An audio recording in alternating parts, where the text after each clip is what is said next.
This is the remote island of San Salvador in the Bahamas, and it's home to one of the world's rarest reptiles, the San Salvador rock iguana.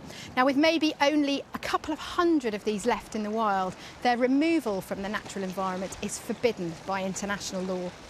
But that doesn't stop an illegal pet trade, and on the black market, each iguana can fetch up to £20,000.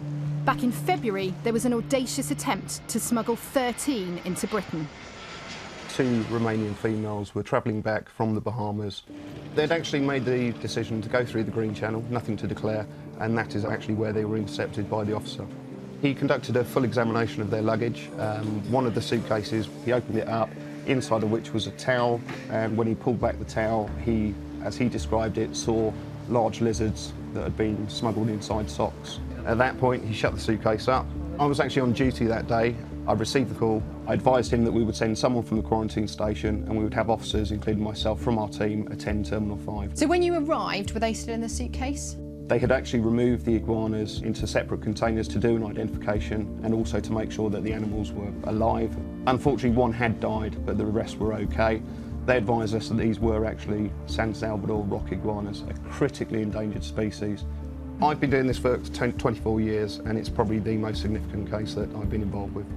The latest estimates are between 200 to 300. Now, compare that against the giant panda, where you're looking at 1,000 to 1,500. You can really see just how significant it was. Their illicit luggage was destined for Germany, where they were due to meet a Swiss contact, who they said had financed the trip. For the cost of a free holiday, they were smuggling a cargo with a potential value of more than £250,000.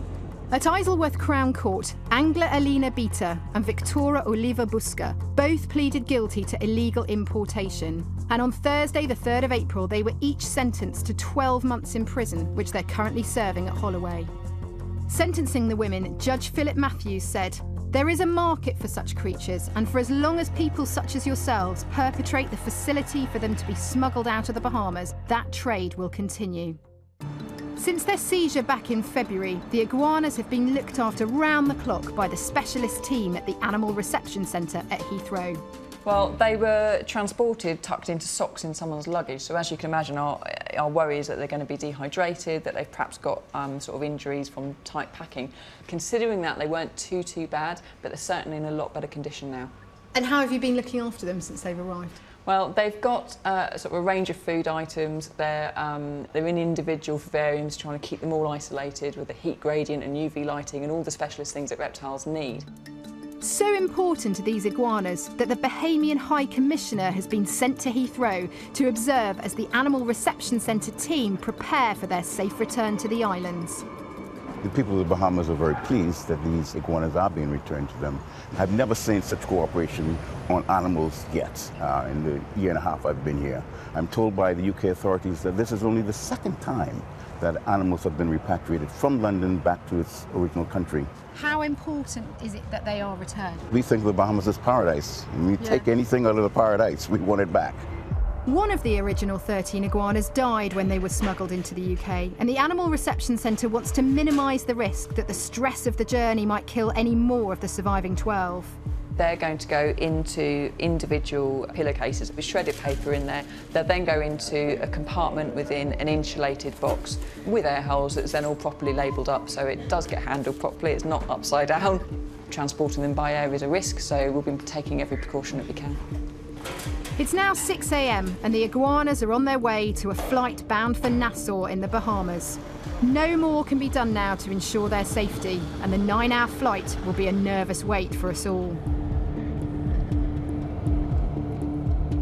Whatever happens, I'll be staying with them every step of the way. Welcome to Miranda and Son, they're the team from the One Show. It's a 9-hour flight, and whilst every precaution has been taken to ensure their safety, we've no way of telling how the iguanas are doing, so it's a tense wait before land comes into view. We are now finally on our descent down into Nassau, the island capital of the Bahamas. The iguanas have touched down, and whilst they change planes for the next part of their journey, there's just enough time to attend a special meeting marking their return to home soil. So important is the return of these individuals to the government of the Bahamas that the Deputy Prime Minister and the Minister of the Environment have called a press conference, and here we are. We must use events such as today to commit to redouble our efforts in protecting these wonderful animals for our future generations. To take the iguanas on their final flight to San Salvador, the Royal Bahamas Defence Force has provided a single-engine Cessna 208. It's an hour's journey across the islands of the Bahamas before we see it on the horizon, San Salvador, the first land sighted by Christopher Columbus on his epic journey to the Americas. The iguanas are greeted by an enthusiastic welcome party before embarking on the last leg of their journey, this time by land.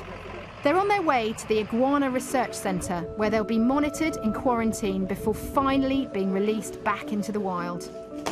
On arrival, Dr. Thomas Rothfuss and his team give the iguanas a full health examination. Then they're weighed, measured and allocated individual pens. By evening, each iguana is in place, but it's going to be a long night as we'll have to wait till morning to see if they've made it. So we put them to bed last night. How do you think they're doing? They all look very happy, don't they? All look happy. It's like they've been out in the sun. So why are 12 iguanas so significant? It doesn't sound like a really big number. A lot of the populations they come from number from 10 to about 20, 25. So we start eliminating 12 and it really could decimate a population.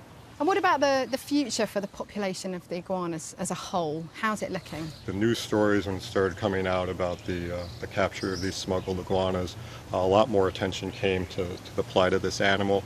I think people at the Bahamas suddenly realized the rest of the world is very interested in one of these guys.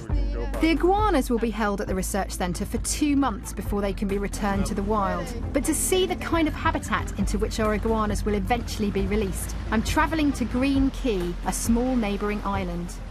It's one of the last places on Earth where the San Salvador rock iguana can be seen in the wild, and immediately I'm struck by the lack of fear shown by these animals. In the UK, when I get close to a wild animal, it wants to run away from me.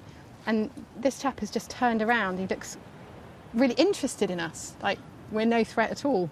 That's one of the problems with these guys, and I think why they're so susceptible to being smuggled. These guys probably have been fed by people stopping by on boats, and so they've learned not to be too concerned with us, but you could easily imagine being able to capture this guy. It's great to see them out in the open in their wild habitat.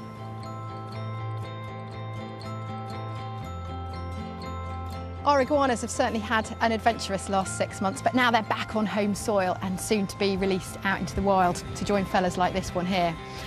To smuggle any animal out of its native country is criminal. Thankfully though, this wildlife crime story has had a happy ending.